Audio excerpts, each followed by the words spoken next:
Sveiki. Šioje vaizdo pamokoje parodysiu, kaip su Google piešimo programa mes galime kurti tiesės, kreivės, keverzonės, keisti jų antgalius ir panašiai. Tai aš jau esu atsidaręs Google piešimo programą, turiu tam tikrą lapą ir mes iš tikrųjų kalbėsimės būtent apie štai šį mygtuką. Įdomiai yra išversta, kad tai yra pasirinkti eilutę. Aš eilutę to turbūt nevadinčiau. Bet kuriuo atveju čia yra tie objektai, kuriuos mes galime nupiešti ir jie neturi vidaus. Reiškia, jie neturės vidinės dalies, kurią galėtumėm užpildyti kažkokią spalvą.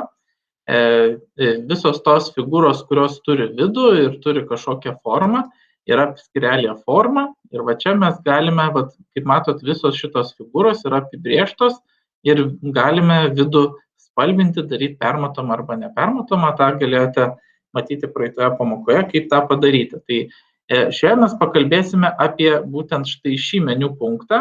Ir čia mes matome kelis variantus, ką galime nupiešti.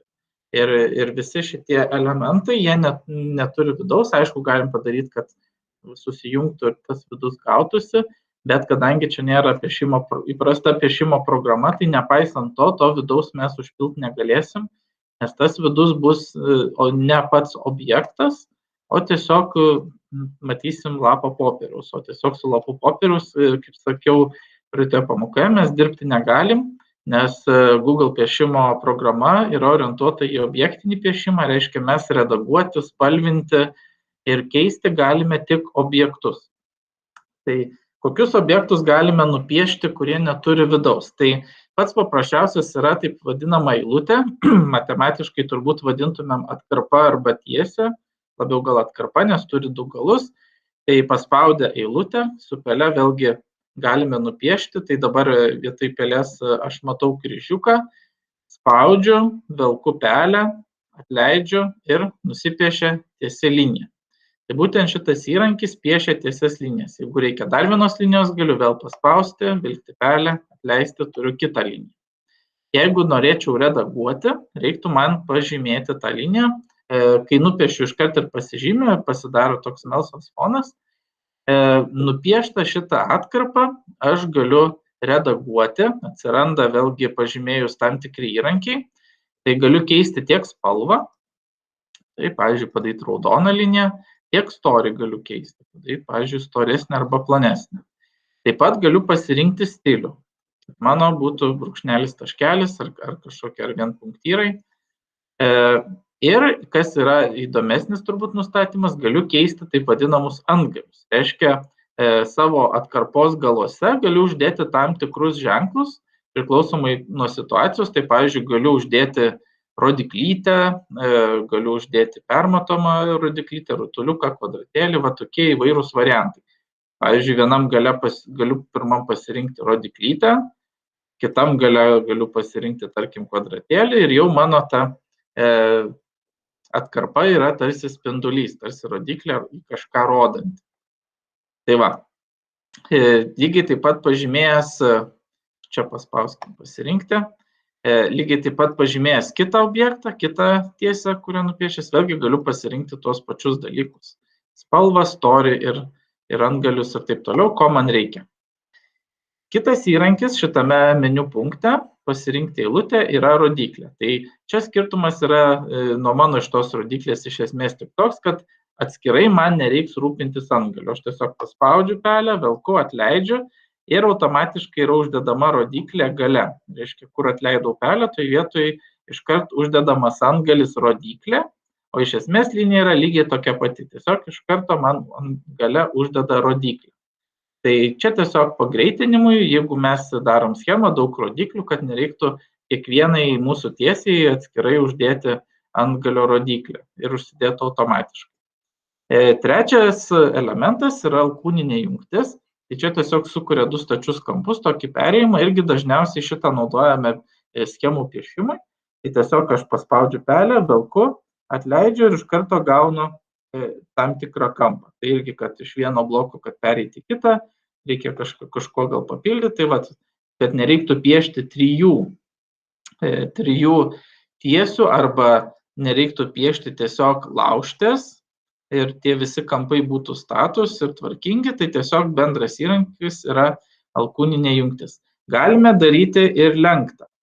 Tai labai panašiai yra, paspaudžiu pelę, velku, atleidžiu ir gaunasi lenkta. Jeigu paspausiu, velku, taip švelniai lenkiasi ir tie lenkimai, jų aš irgi negaliu redaguoti, jie automatiškai pritaiko prie mano tos duotos informacijos, kur pradėti ir kur baigti. O kiek lenkiasi, švelniai, nešvelniai, jau yra automatiniai nustatymai. Tai irgi šitas įrankis dažniausiai naudojamas schemoms piešti. Jeigu pasirinksiu kreivę, piešti kreivę, tai tuomet paspaudžiu pelę, velku ir iš pradžių piešiasi man tiesė, bet kai atleidžiu pelę, jau susikuria toj vietoj, kur atleidau pelę, tam tikras taškas, kur jau nebesikeis šita kreivė ir dabar aš eidamas su pele jau lenkiu. Taip lenkėsi. Jeigu vėl paspausiu pelę, vėl bus perlinkio taškas, toliau einu su pele, vėl spusteliu pelę, vėl perlinkio taškas. Ir va toks švelnus, šiek tiek sušvelnina tas vietas, bet aš va taip su pele, piešdamas nurodau tuos persilenkimo taškus. Kai jau noriu baigti piešti, reikia 2 kartus paspausti pelės mygtuką. Spaudžiu 2 kartus ir dabar jau turiu visą rezultatą, reiškia visą savo kreivę nupieštą. Ja galiu vėlgi ten, jeigu reikia spalvinti, storinti ir taip toliau. Tai va toks kreivės piešimo įrankis. Aš tiesiog piešiu, vienas paspaudimas sukuria perlinkį ir kai noriu baigti savo kreivę, spaudžiu 2 kartus su kairiu pelės klavišu. Taip, ir dabar grįžkime prie paprasto žymėjimo. Taip, toliau yra laužti. Tai čia yra labai panašus dalykas į kreivę, tiesiog yra daromos tiesios linijos. Ir tose vietose, kur mes spustelėsim, nebus užapvalinimas, o bus sukuriamas kampas. Galime išbandyti laužti. Spaudžiu pelę, eina tiesi linija, paspaudžiu, sukuriu kampą, vėl paspaudžiu, sukuriu kampą, noriu baigti, 2 kartus paspaudžiu. Tai va čia laužtę sukūriau iš 3 šitų, iš 3 tarsi atkarpų ir jį visa yra vėlgi kaip vienas objektas, aš galiu nustatyti vėlgi ten storį, spalvą ir taip toliau.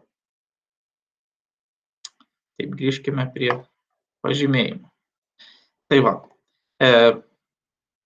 Toliau paskutinis turbūt ir laisviausias pasirinkimas yra, tai kai mes galime tiesiog keverzoti, čia taip linksmai pavadinta, tai iš tikrųjų pats kompiuteris jis nieko netaisys, ką mes piešiame, reiškia jis nedarys tiesios linijos, jis nedarys apvalių kampų, jis nedarys tikslių kampų, jis tiesiog pieš taip, kaip piešime mes, tai jau viskas priklausys nuo mūsų rankos įgūdžių, ar mes piešime su pele, ar su kažkokiu liečiamu ekranu brauksime kažkokiu tai pieštuku.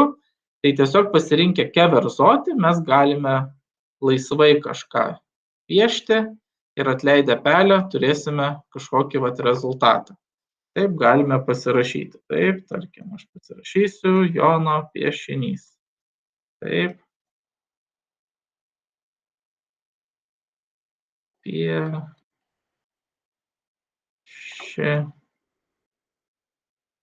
Kaip matote, piešti su pele nėra taip paprasta, raštas gaunasi toks gan įdomus, bet tas įrankis keverzoti jis mums leidžia tiesiog kaip nupiešim, taip ir bus. O po to vėlgi kiekvienas iš tų nupiešimų, šiuo atveju kiekviena mano raidė, aš ją galiu pažymėti kaip atskirą objektą, pavyzdžiui, storinti tam tikras vietas ar nuspalvinti tam tikras raides.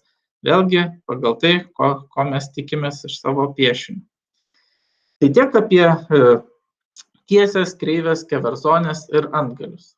Tikiuosi pamoka buvo naudinga ir iki kitų pamokų.